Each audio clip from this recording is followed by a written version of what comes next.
Христијан Ѓорески е водечки научник за вештачка интелигенција во англиската тех компанија Emtek, која пред само неколку недели имаше промоција на најновиот производ, паметните очила Sense, кои, замислете, имаат способност да ги препознаваат, читаат емоциите на оние кои ги носат, да следат што јаде корисникот, какви гримаси прави и врз основа на тоа да се изведат заклучоци кои ќе се користат пред се за водење здрав живот, како и во медицински цели. Христијан, здраво! Кој и зошто ги направи овие паметни научари? Овие паметни научари се во принцип развиени во Англија, Emtek, стартапот за кој што работиме, од докторот Чарлс Надука, кој што е пластичен хирург, кој што всушност работи најмногу со таа реконструктивна фацијална хирургија, односно тие фацијални мускули, луѓе што имаат парализа на лице. И инспирацијата токму му доаѓа од неговите пациенти. Односно сака да направи уред со кој што ќе им помогне на неговите пациенти по-објективно да мониторираат дали лицето, односно мускулите се враќаат во некоја првобитна состојба после, да речеме, доколку имале некоја сообраќајка или некоја незгода каде што се случила парализа на дел од лицето. И така доаѓа таа идеја да се развијат прво оваа маска која што имаме тука, која што со помош на EMG технологија ги мери тие фацијални активации на фацијалните мускули. И после тоа доаѓаме до најновиот продукт кој што го промовиравме пред 2-3 недели, овие паметни научари кои што користат пософистицирана технологија која што е нова и патентирана. И во принцип ние сме единствени на светот кои што можеме да ја користиме таа технологија и да ги препознаваме тие фацијални експресии, движења на лицето со помош на неконтактна технологија. Тоа е многу битно да се каже, бидејќи оваа маска на пример бара контакт со лицето, додека очилата, како секој очила, нема да има потреба да има контакт со образите, вегите и така натаму и се уште да ги детектира тие фацијални движења. Може ли пред да преминеме на функционалностите да објасниме што работи овде македонскиот тим и конкретно која е вашата улога во развој на овој иновативен продукт? Да, морам да кажам дека тимот кој што работи тука е клучен во оваа компанија, односно се изборивме за тоа наше место во оваа компанија. Почнавме срамежливо пред 4-5 години со 2-3 луѓе и кога се докажавме и покажавме што се можеме да направиме, пред се во вештачката интелигенција која што ја има во овие научари, таа е се произведено, да речам, made in Macedоnia, односно сите тие алгоритми кои што ги анализираат сензорските податоци од научарите, кои што ги интерпретираат и кои што ја даваат таа додадена вредност за самиот корисник се развива тука. И можам нескромно да кажам дека 2/3 од моменталната компанија се наоѓа токму тука Скопје во Македонија. Јас го водам тимот за вештачката интелигенција, моментално сум исто така и CTO, Chief Technology Officer, во принцип ги диригираме тие нови технологии и платформи кон кои што ќе се движиме заедно со научарите. Beneficiaries или кои ќе бидат тие кои што ќе имаат најголема корист од користење на истите? Краткиот одговор би бил дури и ние се уште не знаеме. Затоа што има огромен потенцијал технологијата која што ја развиваме со овие научари. Односно, со овие научари ние отклучуваме податоци кои што досега не ни знаевме дека можеме да ги мериме. И тоа не става во една единствена положба. Од една страна немаме голем фокус кон што сакаме да се фокусираме, меѓутоа сакаме се задржиме чекор назад да бидеме како една отворена платформа и со стратешки партнерства, комерцијални партнерства со компании, универзитети и така натаму, да развиваме различни вертикали од самите научари. Доколку се потребни научари, не знам, за мониторирање Паркинсон, например, ни е интересен use case кон кој што веќе и работиме, да работиме со светските научници, доктори кои што се експерти во Паркинсон полето и да развиеме верзија на научарите за мониторирање на Паркинсон. Исто така, исхраната, ќе зборувам малку покасно, ние нов интересен момент можеме да мериме како корисниците ја джвакаат храната, односно истражување кон тие луѓе кои што имаат на пример проблем со прекумерна тежина или едноставно луѓе кои што сакаат да знаат што јадат, кога јадат, колку јадат, како ја конзумираат таа храна, како ја жвакаат таа храна, сето тоа ние можеме да го овозможиме со нашите очила. Од неодамна почнавме да размислуваме и кон таа непопуларен феномен, односно аутизмот. Аутизмот кој што се јавува уште од рана возраст кај деца. Сега имаме предизвик како овие научари да ги прилагодиме да бидат фит, односно да одговараат на малите деца. Тоа е моментално предизвикот со кој што се соочуваме, меѓутоа веќе работиме со можеби еден од најдобрите научници и доктори во таа област, Сајмон Барон Коен во Англија, кој што работи на Универзитетот во Кембридж, и веќе пишуваме проект околу научарите како би можеле да ја користиме за детектирање на аутизам, детектирање на различни метрики кои што се поврзани од аутизмот. Значи има огромен потенцијал, најразлични индустрии се заинтересирани за научарите и нивниот потенцијал. Исто така гейминг индустријата е многу интересна. Веќе разговараме со веројатно една од најголемите гейминг компании во светот како можат да се користат очилата за да се направи реконструкција од човекот што ги носи и да се пренеси тоа во 3D светот, виртуелниот свет на аватар и така натаму. А дали претходните верзии на овие научари веќе дадоа одредени резултати во ваков тип на научни истражувања? Да, како што може да забележите, ова е првата верзија на научарите, која што малку изгледа како супер херој верзија.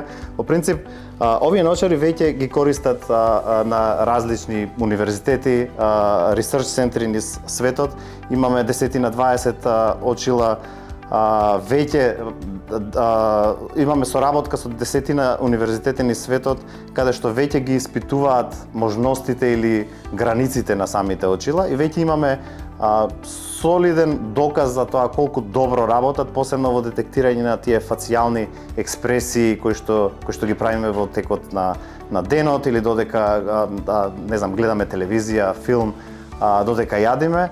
И морам да кажам дека искуството е одлично и најголем дел од овие алгоритми веќе работат и со преку 90% точност, што е многу добро и повеќе од оној стандард кој што е моментален на пазарот. Која е вашата замислена цел, да речеме, крајна цел, како овие научари може да станат дел од секојдневието? Крајната цел, би рекол, е да направиме уред, очила, кои што нема да изгледаат многу различно од моменталните секојдневни очила кои што ги носиме во текот на денот, односно ќе бидат многу помали од тие и ќе може да мониторираат најголем дел од нашето однесување што го имаме во текот на денот. Почнувајќи од активности, веќе можеме да ги мериме активностите. Тоа се тие 4 столбови, да речам, за нашето здравје генерално, физичко и ментално здравје. Мониторирање на спиењето, тоа да речеме дека најдобро моментално го прават паметни прстени и така натаму. Уреди кои што не сметаат релативно додека спиеме, со научарите е малку предизвик.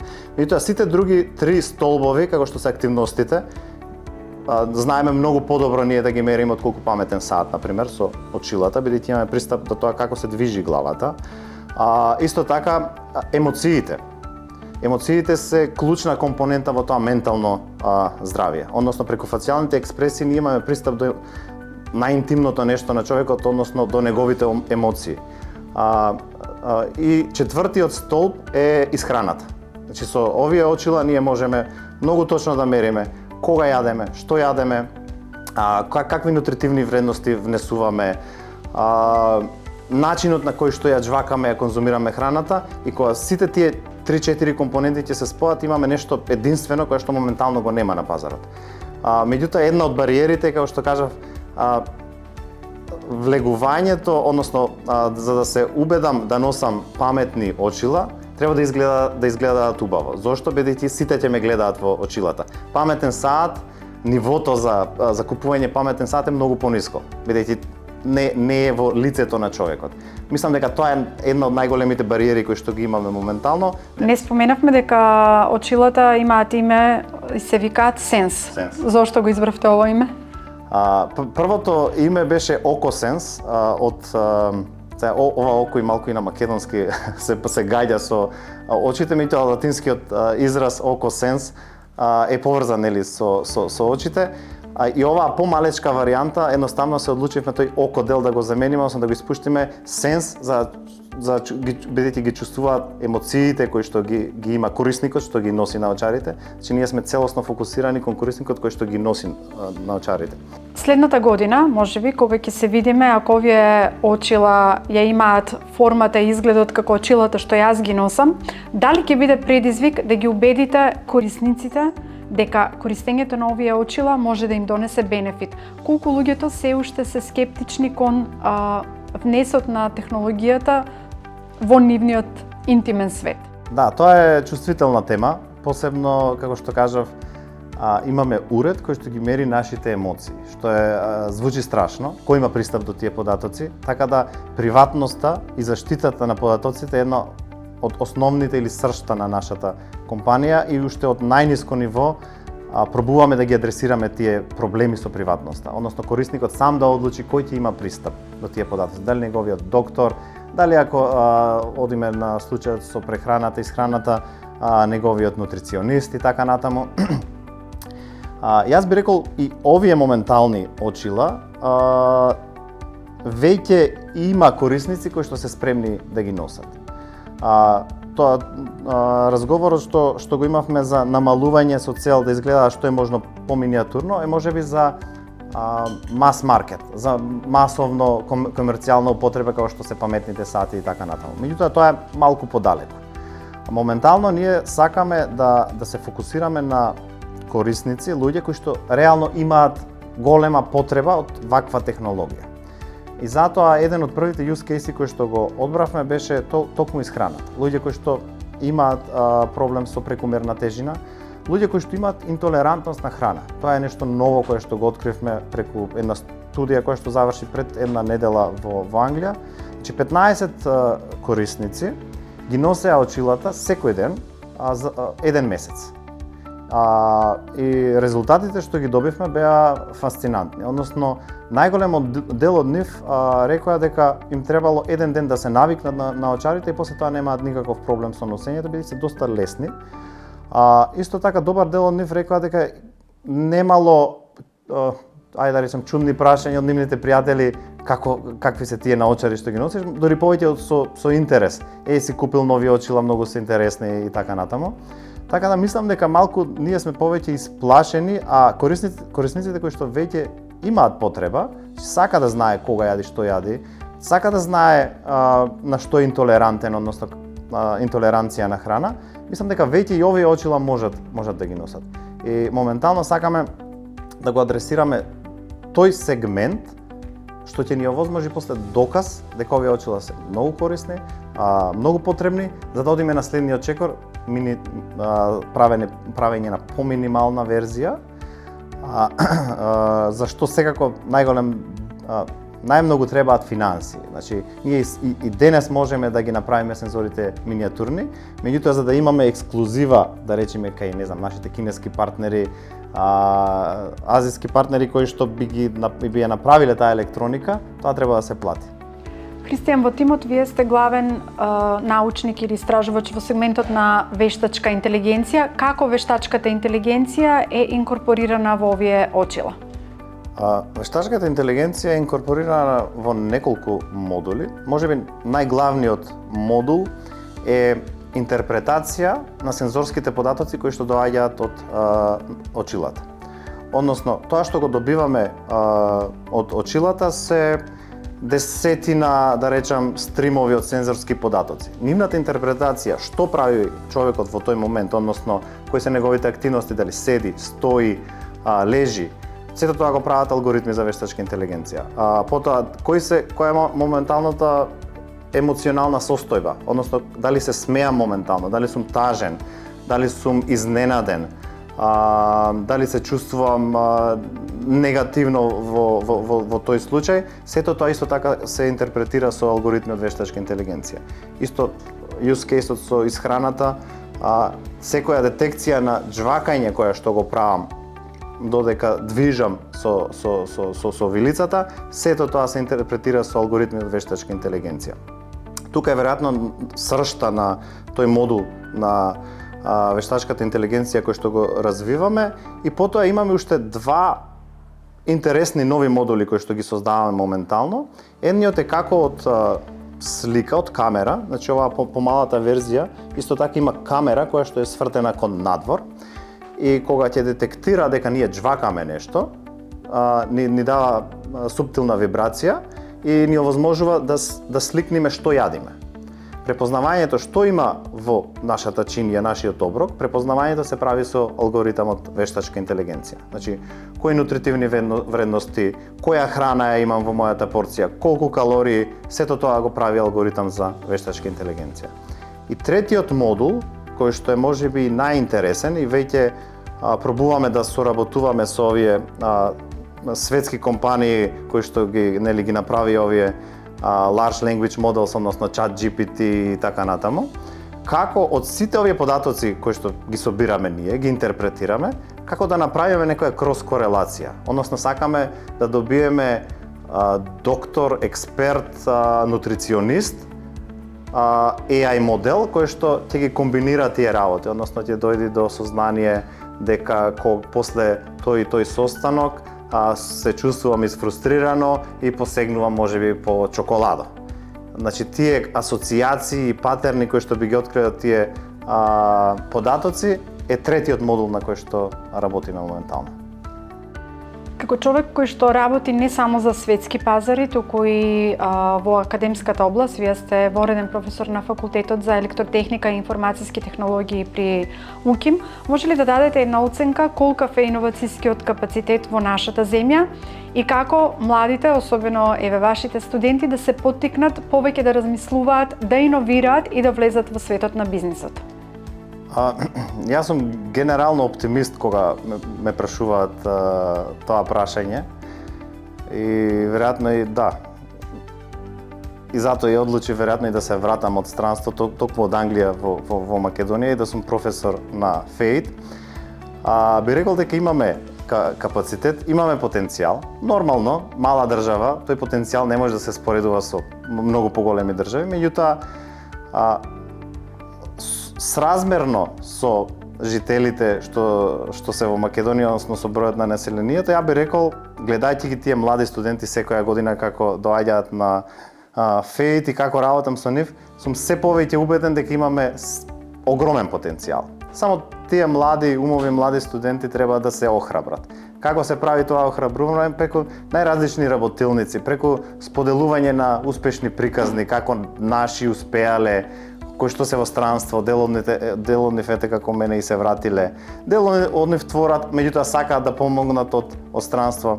Таа мотивација е клучна и мислам дека се менува тој мајндсет кај младите, бидејќи јас имам таа прилика да работам секоја година, како што ви кажав, со се помлади, секоја година нова генерација на студенти. Интересно е колку се разликуваме. Значи и мојата генерација со првите студенти кои што ги имав 2018-2019 година што завршија и моменталните, има огромни разлики. И начинот на размислување, начинот на кој што се грижат за околината, за екологијата. Јас сум голем оптимист кога зборувам за тоа, иако можеби приватно не сум некој преголем оптимист како карактерно, како човек. Потенцијалот го имаме, само треба да се охрабрат младите студенти преку најразлични.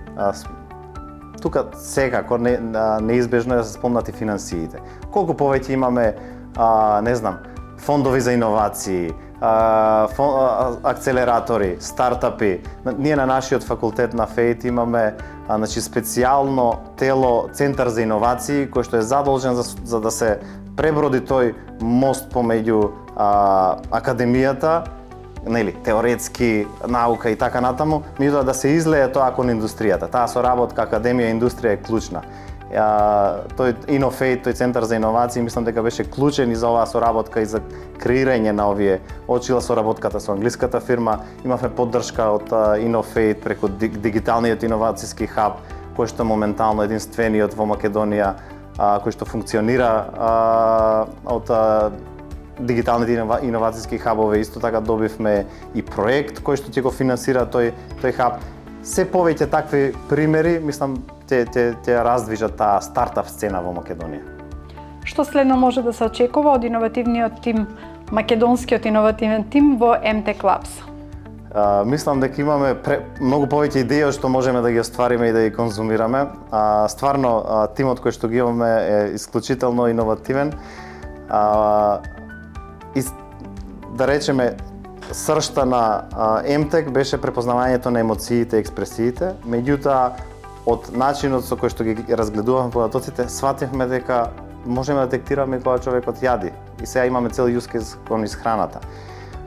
Исто така имаме на очилото може да се искористи за комуникација човек со компјутер, телефон, односно со различни гримаси на лицето да контролирам кога ќе кренам на телефон, кога ќе одбијам на телефон. Тоа има да речеме примена кога возите на пример велосипед, па рацете ви се зафатени, мотор кога возите и така натаму, едноставно со вашето лице и вашата глава, движењето на главата да контролирате телефон, најразлични уреди. Има огромен потенцијал, има многу интересни use case кои што веројатно ќе дојдат на радарот можеби веќе и следна година или годината после тоа.